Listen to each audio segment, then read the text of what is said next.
que é o ponto importante de se compreender o que significa o termo fariseu. Fariseu significa aquele que compreende que existe uma explicação alternativa à letra. Está escrito para apedrejar a mulher adúltera. O fariseu fala, não é para apedrejar. Depende da linha. Está escrito para... Eu estou falando daquilo que vem na Mishnah e vem no Talmud. Dos dias de Jesus. Está escrito que é para matar a pessoa... Shammai ou de Hillel.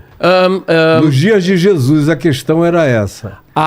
Ok, digamos, o Hillel realmente ele era mais liberal e o Shammai era mais duro, mas em casos de pena de morte, a ideia total que sai da Mishnah, da tradição dos fariseus, é impedir as pessoas de serem mortas. E essa ideia... mataram. Não. Inclusive os fariseus... Jesus. Não. Muito bem, então. Aí a gente entra numa discussão pesada. Porque... Existe um dito no Talmud que fala assim, se um tribunal rabínico da época... Gente, atenção. Hoje em dia não existe... Espera. Hoje em dia não existe isso, não existe condenação nem nada, ok?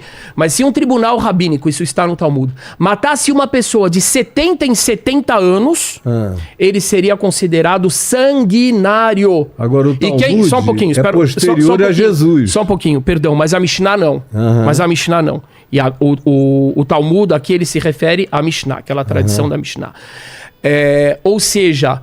Naquele período, a diretriz deles era não matar ninguém. E eu estou falando da Mishnah, Rabino Akiva e etc. Quando a gente chega na própria questão da crucificação, que é uma história que está dentro dos evangelhos, e que eu, como judeu, eu não olho para isso como um documento histórico, apesar de colocar um ponto de interrogação se de fato aconteceu, foi assim ou não foi assim. O fato, então, a gente vai olhar que os sumos sacerdotes eram o quê? Os sacerdotes, como você colocou bem, eles eram saduceus. Mas aquilo ali foi eles não eram fariseus. Outra coisa importante. Perdão. Nos evangelhos, várias vezes, quando se refere a atitudes negativas, fala, os judeus falaram isso, os judeus fizeram isso, os judeus fizeram aquilo.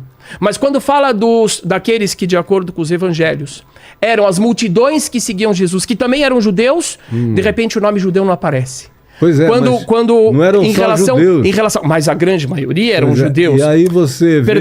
Perdão. Quando fala, por exemplo, da própria família do Jesus, dos próprios apóstolos que eram judeus, do próprio Jesus que era judeu, o termo judeu não aparece. O termo judeu vai aparecer só quando o comportamento é negativo. Então eu estou dizendo que essa edição, há uma edição... Onde é que o verbo encarnado tem significado? Onde é que a história tem significado?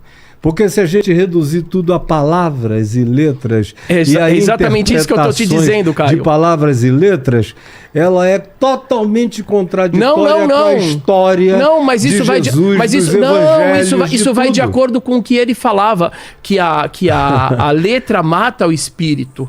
Então, o que eu estou dizendo para você, e que eu acho que é importante pensar a respeito disso... Abra em Mateus 23 e leia. A Torá não tem Mateus 23. Mas eu sei de cor. O que eu quero dizer é que essa questão de fariseus, etc., é uma coisa muito mal compreendida.